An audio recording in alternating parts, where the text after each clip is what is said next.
The prairie wind carried the stench of whiskey and dust that evening. A sun, red as blood, sank low behind the jagged hills, throwing long shadows across the dying grass. Emily knelt in the dirt, wrists trembling, cheek already swollen from the back of Clayton's hand.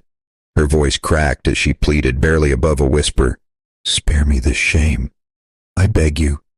Clayton's boots crunched close. The outlaw loomed over her, the bottle in his hand catching the last light of day. His eyes, glassy with drink, held no mercy. "You think beggin' changes a thing?" he growled, spitting into the dust. "Girl, you ain't worth the air you breathe." He turned to his riders, the gang of hollow-eyed men chuckling under their breath. One of them kicked at the dirt near her knees, a cruel laugh breaking the heavy silence. From the far ridge, a lone rider sat watching. Sam Walker, the rancher. Hat low, jaw tight, eyes following every cruel word that spilled from Clayton's mouth. Emily shivered as Clayton grabbed a fistful of her hair, yanking her head back. "Tell the whole valley," he sneered, "what you are." She winced, choking on the words that wouldn't come. Her eyes darted to the horizon, to that lone figure on horseback, hope flickering, faint as a candle in a storm. Clayton shoved her to the ground, dust rising like smoke around her small frame. He turned, climbing into the saddle. "Leave her," one man muttered, voice uneasy. "Yeah," Clayton spat, mounting up. "Let the coyotes finish what I started." Their horses thundered off into the deepening dusk, laughter trailing behind like the rattle of chains. For a long moment, only the wind moved. Then came the creak of leather. Slow, steady hoofbeats approached. Sam dismounted beside her, kneeling down in the fading light. "Miss..." His voice was low, steady. "You hear me?" Emily's eyes fluttered. "You're safe now," he said, wrapping his old ranch coat around her shoulders. But as he lifted her into his arms, his eyes narrowed toward the ridge where Clayton vanished. The night was coming, and with it, trouble. The desert night swallowed the land whole. Cold wind slithered through the sagebrush, carrying the lonely cry of a coyote somewhere beyond the hills. Under the silver light of a half-dead moon, Emily lay on the hard earth, wrists raw from rope, her breath shallow and uneven. The darkness pressed close, heavy as a coffin lid. She drifted between waking and dreams, memories of her mother's soft hands, of Clayton before the bottle turned him mean. He had once promised to protect them both. That was before the nights filled with shouting, before the bruises. Her lips cracked as she whispered to no one, "Mama, it hurts." From the shadows came the rhythmic sound of hoofbeats, slow, heavy, measured. Sam Walker rode out of the dark like a ghost carved from grit and bone. His horse snorted, breath white in the cold air. He swung down, boots crunching on stone, lantern casting a small circle of gold around them. "Miss, you alive?" His voice carried low, steady as a promise. Emily stirred, eyes opening just enough to catch the glint of his spurs. I can't feel my hands," she murmured. He cut the rope with a single stroke of his knife. "You will." The girl weighed near nothing as he lifted her. She clung weakly to his coat, her face buried against the smell of dust and leather. "Clayton did this?" he asked. A faint nod. Sam's jaw set hard. He laid her across the saddle and climbed up behind her, wrapping his coat tight to keep out the cold. "Hang on," he told her. "We ride till morning." The horse moved, hooves thudding a steady rhythm through the night. Stars wheeled overhead like silent witnesses as they crossed the barren flats. Emily faded in and out, the world tilting, spinning, then steadied by the warmth of the rancher's arms and the low murmur of his voice. "Not much farther, you'll be safe soon." Behind them, the desert swallowed their trail, wind erasing all signs of what had been done. Ahead, somewhere in the darkness, waited the faint promise of firelight and shelter. Morning broke soft and pale, sunlight creeping through the gaps in the cabin walls like hesitant fingers. Emily stirred on a rough-hewn bed, the blanket heavy across her shoulders, the smell of smoke and pine in the air. For a long moment she didn't know where she was, only that it was warm and quiet and no one was shouting. Sam Walker moved slow at the stove, boots scuffing the wooden floor, the low hiss of a kettle rising with the first thin trail of steam. He was a man carved by years under the sun, creased face, steady hands, voice like gravel smoothed by time. "You're awake," he said without turning. Emily's throat felt raw. Where is this?" "My place," Sam answered. He poured coffee into a tin cup, glanced at her over his shoulder. "Ain't much, but it's safe." She pushed herself upright, wincing as pain flared along her ribs. Bruises bloomed dark under the collar of her dress. Sam saw but didn't comment. He just set the cup on the table near her, steam curling in the cold morning air. Outside, a horse snorted. Chickens pecked in the dirt yard. It felt like another world compared to the terror of last night. "You eat what you can," Sam said. "Rest. You'll need your strength." Emily stared at the fire instead. "He'll come for me," she whispered.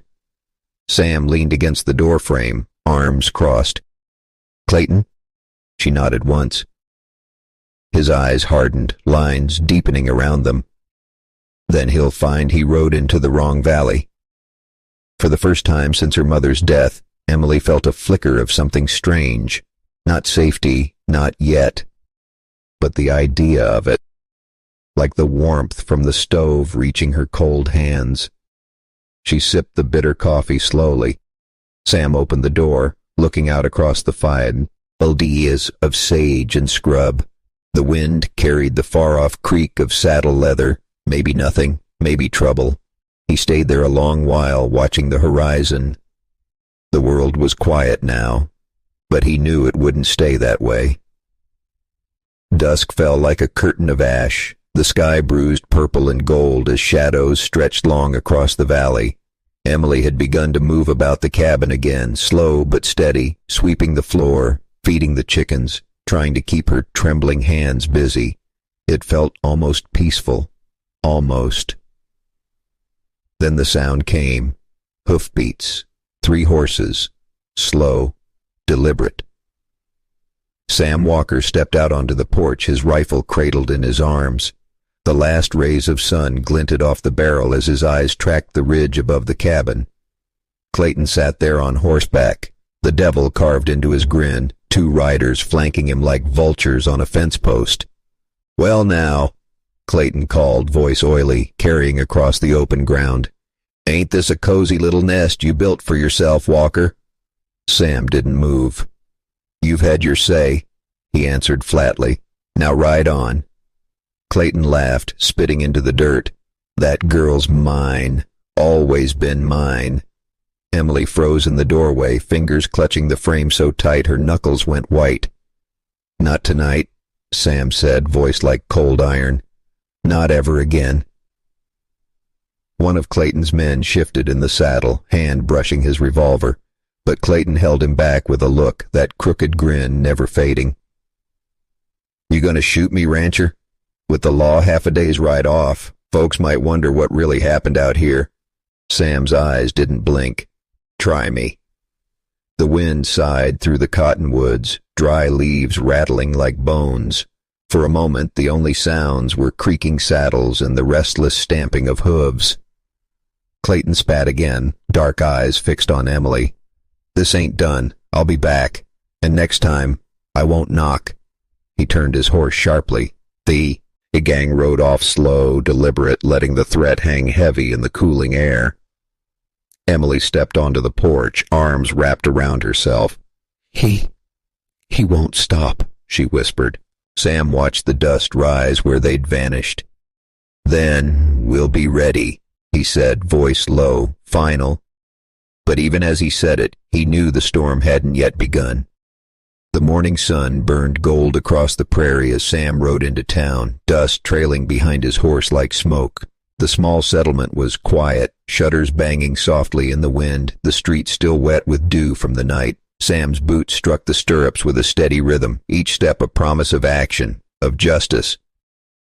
Sheriff Hayes leaned against the jailhouse door, eyes sharp behind the brim of his hat. Years etched deep lines into his face, but there was a calm authority in the set of his jaw. He looked Sam over, nodding slowly. "Trouble again?" the sheriff asked, voice low, steady. Sam dismounted, his coat still dusted from the desert ride. "Clayton," he said. "He's gone too far this time. Emily. She's been hurt worse than ever. I need your help." Hayes's eyes narrowed. "That boy's a snake, but you know the law's slow out here. Proof's hard to come by." Sam's jaw tightened. "I don't care how long it takes. He won't walk free again." The sheriff nodded, reaching inside his coat to finger the badge beneath. "Gather a deputy or two. We ride out tonight. Clayton thinks he owns the valley. We'll remind him who answers for deeds like his." Back at the ranch, Emily watched from the porch, blanket around her shoulders, firelight fading in the morning shadows. Every rustle of the wind, every distant horse whinny made her stomach tighten. The fear of Clayton's return was like a shadow that would not leave. "Sam?" she asked softly. He looked at her, expression hard but eyes gentle. "We'll handle him, Emily. You just stay here. Keep safe." Outside, the town stirred to life. Merchants banged shutters, children cried in the dusty streets, and the saloon door swung with a creak in the morning light. But in the quiet seat, Orner's whispers of Clayton's cruelty spread like wildfire. Men who had avoided trouble now muttered about the outlaw's reckoning, his gang's loyalty already fraying. Sam remounted, voice low to Emily. "I'll be back before nightfall, and when I come, Clayton won't be laughing anymore." Emily watched him ride off, dust curling behind the horse. Somewhere between hope and fear, she clutched the blanket tighter, knowing the battle was only beginning. The horizon glimmered faintly, promise mingling with dread, and in that golden morning light, the valley seemed to hold its breath, waiting. Midnight draped the valley in shadows thick as velvet, the moon a thin sliver hanging above like a watchful eye. Lantern light flickered in the cabin windows, throwing twisted shapes on the walls.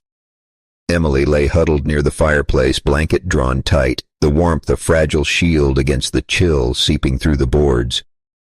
Outside, horses shifted, hooves soft against the packed earth at first, then pounding like a heartbeat through the darkness. Torches ignited along the ridge, flames licking the night as Clayton and his gang approached, grins gleaming in the firelight. Sam Walker moved silently across the floor, Winchester cradled in his arms, eyes scanning the shadows. His voice was low, steady. "Stay down. Don't move." Emily nodded, lips pressed tight. Fear clawed at her chest, but she obeyed, eyes fixed on the flickering firelight. Clayton's voice cut through the silence, rough and cruel. "Thought you could hide from me, Walker? Thought you could steal what's mine?" The gang laughed, a hollow, terrible sound that rattled the windows and made the walls tremble. One kicked at the porch railing, sparks flying as wood splintered. Sam moved to the doorway, peering into the night. "Not tonight," he said, voice like iron. "You leave, or you won't leave at all." Clayton spurred his horse forward, raising a rifle, and the first shot cracked through the air. Emily screamed, ducking low. Splinters rained around her as Sam returned fire, the rifle's report echoing across the valley like a drum of judgment. Horses screamed, hooves skidding, torches wavered in the wind. Shadows danced like demons along the walls. Emily clutched the hearth, firelight painting her wide, terrified eyes. Sam leapt onto the porch, rifle swinging, shouting, "Get out now!" The chaos was a storm. Glass shattered, wood cracked, shouts and curses mingling with the roar of gunfire. Clayton lunged toward the cabin, hands outstretched for Emily, his face twisted with rage and hatred, but Sam blocked him, shoulder pressed against his chest, gun leveled steady. Not her. Not ever. The night hung on a knife's edge, the outcome uncertain, the valley holding its breath. Sparks and smoke swirled in the darkness, and somewhere in the distance the faint echo of hoofbeats hinted that law, slow but relentless, was finally riding toward them. Emily's hand found Sam's, a silent anchor amid the madness.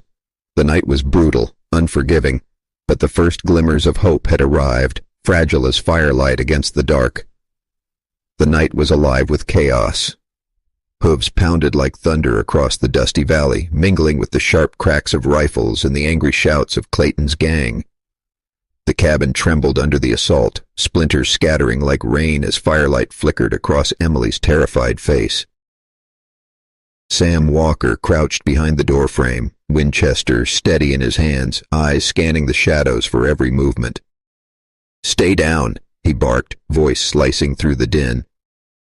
Emily pressed herself to the floor, heart hammering, firelight warming her trembling hands. From the ridge, torches burned bright, but suddenly, faint silhouettes appeared behind them, slow, deliberate. Sheriff Hayes and 2 deputies rode into view, rifles raised, voices sharp. "Hold it right there," the sheriff's voice rang, commanding and certain. The valley seemed to freeze. Clayton's gang faltered, unease flashing across their faces. The leader snarled, "What the hell?"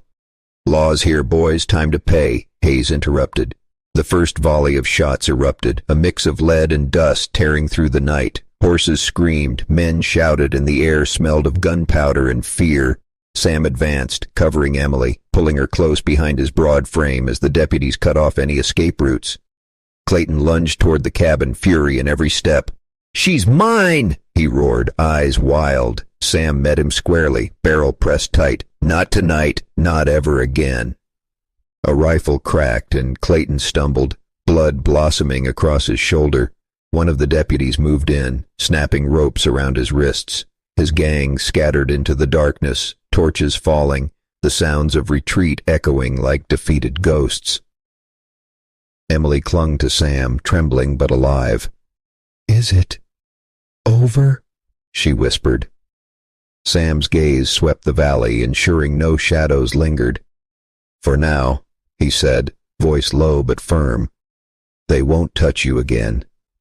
The sheriff rode forward, dismounting with a calm authority. "Justice is slow, but it always arrives," Hayes said, eyes settling on Emily with a nod of reassurance. The dust began to settle. The cabin walls bore marks of the night's battle, but inside, warmth lingered. Emily's breath, shaky moments before, now found steadiness. Sam's hand stayed over hers, a silent vow of protection. The valley, once tense with fear and violence, exhaled quietly.